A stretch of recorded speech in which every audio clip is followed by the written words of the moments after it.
Hi everyone. Today I'm sharing something a little different, but something that I hope might kind of add to the sorts of videos I've been posting here. It's just I'm trying to take a little more time. I'm I'm not on Instagram right now, and I've been trying to take some time to just work on different things, develop a few ideas, spend more time journaling, and with my daughter, Nettie. And I've been making little sketches for myself, just kind of exploring my sketching style because it's not something I give myself a lot of time to do normally. So I've been kind of doing these little sketches from memory. And this morning I did one of the entrance to my cutting garden, which is what you can see here. And I came out to kind of see if I was being true to it, which, as far as just kind of perspectives and angles and dimension, I'm not good at that, and so I wasn't very true in that way. But it is interesting. I was like, oh, I added the kitty, and then I came out to take a little video, and I thought, oh, probably a kitty won't show up, but of course they did right away come in. So kind of a kitty in the garden gate or under the arbor is something that is true to my life, and that's what I wanted to start sharing more of here, is kind of where the inspiration for my art comes from and how it does come from the animals that we care for, and my gardens, and just this place that we create here, Sweet Haven. So I'm just about done with this little sketch for the day, although I have several others I want to try. But now we're going to go out to the garden. I'm going to show you the cutting garden at different times of the day, and just hopefully you'll enjoy seeing a place that's really special to me.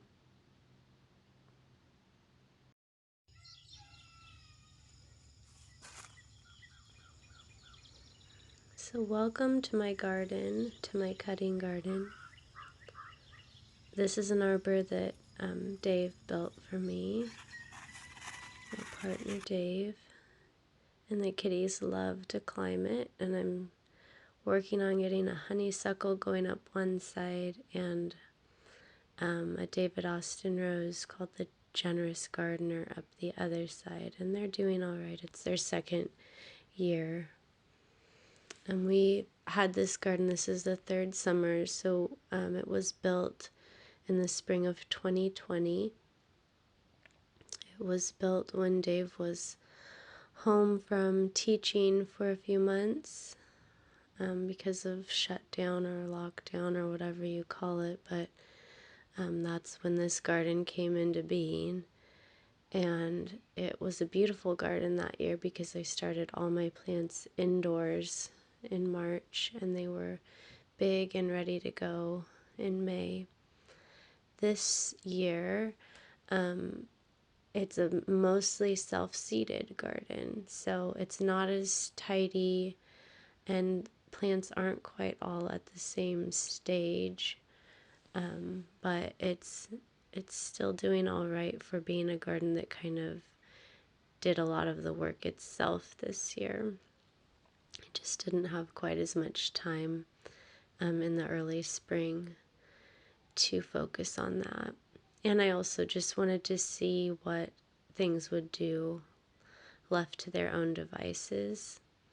So I have a lot of self-seeded zinnias, which are mostly bright pinks and fuchsia colors. That's kind of what that plant reverts to. It looks like that's its kind of natural tone, is hot pinks and purpley pinks, which aren't what I've been drawn to the last several years when I pick seed, or when I choose seed. But they look fine, they're pretty, and I use these flowers mostly for taking to my grandma and my neighbor, and sometimes other, just share them with the nursing home or whatever. And older people really don't mind those. They enjoy bright colors. They aren't looking for some sort of designer palette. And here I'm showing you that I've got, since I have holes different places, or places where things matured early and then needed pulled out, I have put in some vegetables. So I have some cucumbers, and then this is a zucchini squash. And I think I've got a few potatoes and some kale and other things mixed in. And I will show you a little later that, as I've had to, you can see I have one little cosmos plant there.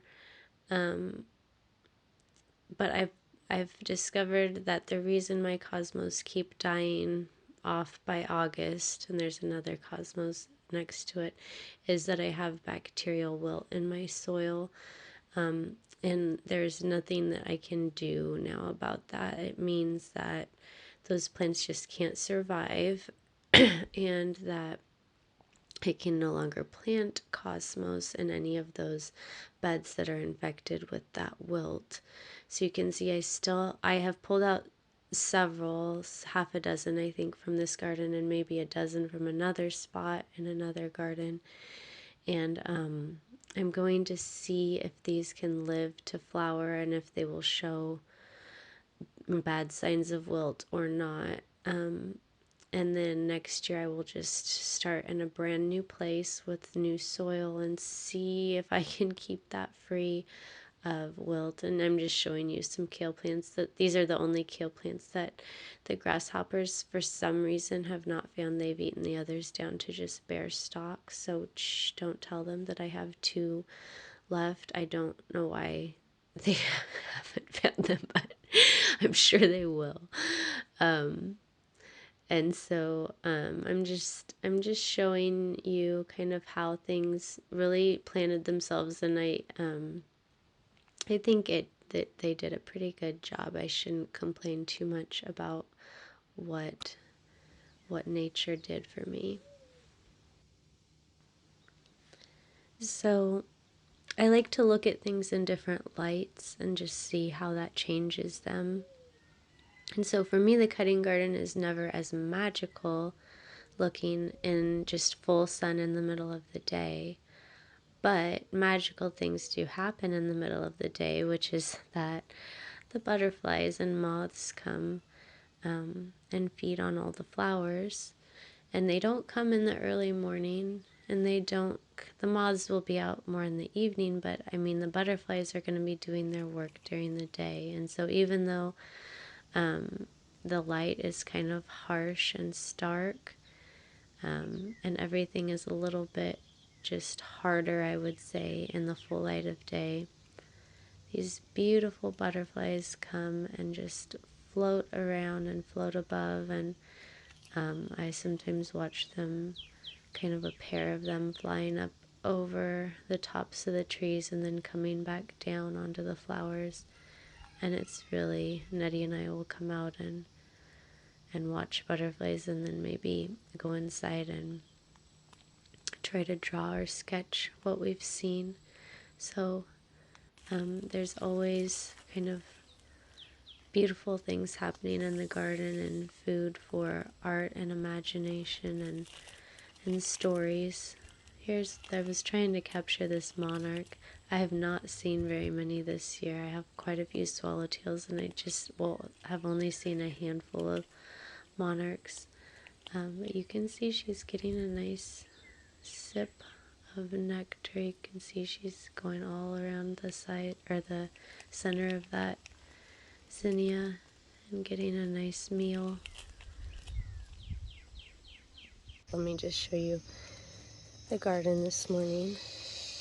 I did have to use my drip lines for several hours the other morning, because we've just been without any significant rain for several weeks again. But we have had several days in the 80s, so a break from the heat. So it's doing okay. This is the time of year when historically I poop out and get frustrated with the garden, because this is when all the bugs move in and start causing me a lot of problems, and a lot of sad scenes happen when I discover what the bugs are doing. Oh, please don't, mommy. Not there, okay? Look, I've got little baby.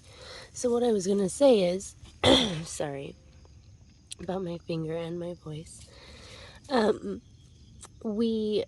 usually just kind of give up. I had to pull some cosmos out for bacterial wilt, and other things start to go from grasshopper damage and things. But this is little baby okras that I planted last week, and so my plan is to try a late season garden, which I mean, it could just be a complete flop because of all the bugs right now. It may be very hard to keep them from eating things off, or because like we're going into another week in the upper 90s and around 100 for the next 7 to 10 days. I haven't seen the 10 days, but I know for until next Sunday it's expected to be near 100 every day. So these things they may survive but not really ever take off and do anything. So we'll just see, but I'm gonna try to see what the grasshoppers do. It just makes everything yucky. I'm gonna try to put things in. I've got Swiss chard and new kale because the grasshoppers have finished most of it. I've got a bunch of okra plants because I do think okra is a really pretty, it's got nice shape and foliage. It grows quickly, and someone shared that they like to use the dried pods in their floral arrangements, so that got me excited, of course. So gonna try some okra because that's something that should do really well in heat, although it doesn't probably, nothing likes to really start in 90-degree heat, but we'll just see. And basil and lettuce, and I've got some beets and things started other places. But anyway, I'm just gonna try to make the best of my holes in the garden and fill them with vegetables, I think. So this is the garden on the last day of July. It may just go downhill from here, or we may have another month or two of things going and growing, and maybe even some new things taking spots here. This is my favorite Queen Lime Blush zinnia, which I have very few of this year, and for some reason I'm seeing how, and I just think that that is part of being bred for a specific color. The plant itself is not as vigorous as some of these other colors that come more naturally to zinnias.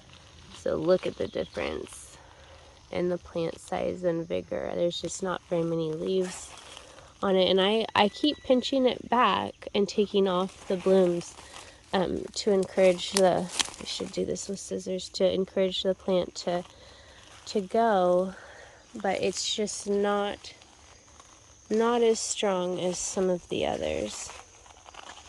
Let's see if we can find another one. This may be one, I don't know, but that is also not a specimen of a plant. And here's the Queen Lime Red, and you can see this is a Japanese beetle on it. Also a smaller plant.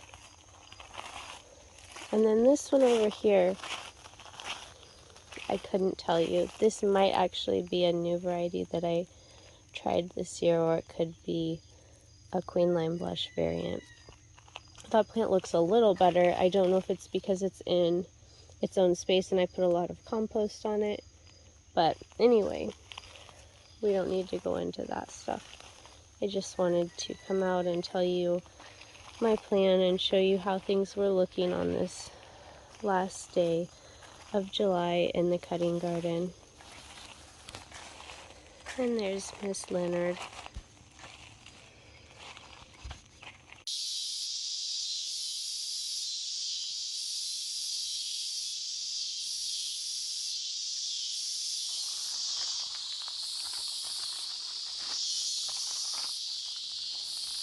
And here we have the garden in the evening. Always love the blue shadows. I love the garden at night. I always have. I have lots of memories of being out in the summer evenings in a garden and watching humming moths and smelling my mom's 4 o'clocks, which I don't have any in this garden, and they're really slow this year. But I do have tobacco leaf plant, Nicotiana, which also, it's the white flower there that opens at night, and it smells really wonderful. Not quite like a 4 o'clock, but a really beautiful scent. Anyway, I hope you've enjoyed seeing my garden, and I will see you soon.